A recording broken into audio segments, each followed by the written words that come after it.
kagikan sa abog usab ikaw mubalik. Apan ina ibadli sa agtang, libod-libod sa ulo ang abo sa pagtimaan sa Ash Wednesday nga mao ang pagsidugdanan sa pag-obserbar sa Kwaresma.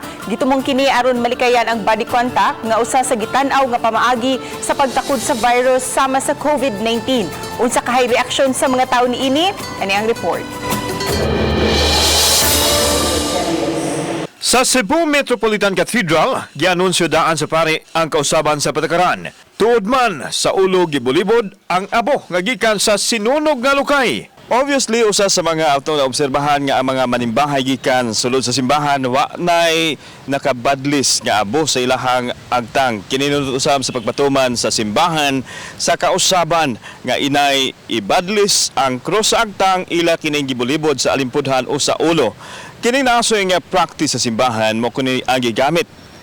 Kaniadto pa og ila kini gipatuman karon aron usab sa paglikay sa posibleng pagkatap sa gikadlukan nga virus sa corona.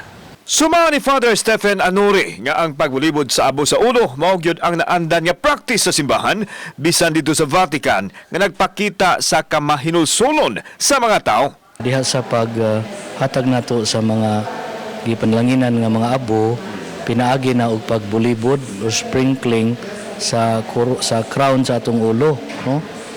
Kabahin wala nagi paghikap ba, no? Kabahin gyapon sa atong panawagan bitaw nga diha sa paglikay nato ba, no? Nga kuyanap bitaw ang kining COVID-19. Samtang dili isyo sa mga Katoliko nga nausab ang naandan nga pamaagi sama ni Lula Rosita Almudiel. 73 anyos nga karon lang siya nakasinati nga nabuliburan sa abo ang ulo. Samtang ang uban sama ni Police Major Liz Valero mihangop sa pamaagi aron malikay sa sakit. Mas nindot manggutog iana gid ba ikuro sa atong agtang. Ikaw na mo inaandan na. Mamay atong naandan good. So karon murag di na mabulingan nimo agtang.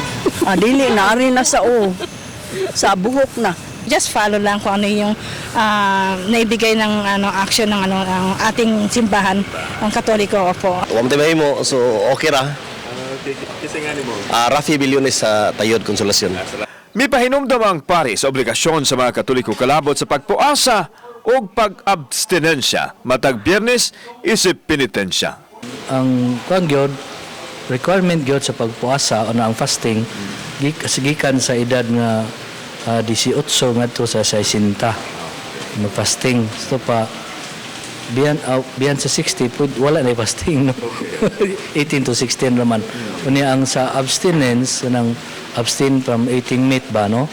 Na kanang gikan sa edad nga 14. Muna siya pataas. Kauban si God Frerelian, ako si Alan Domingo. Balitang Bisdak.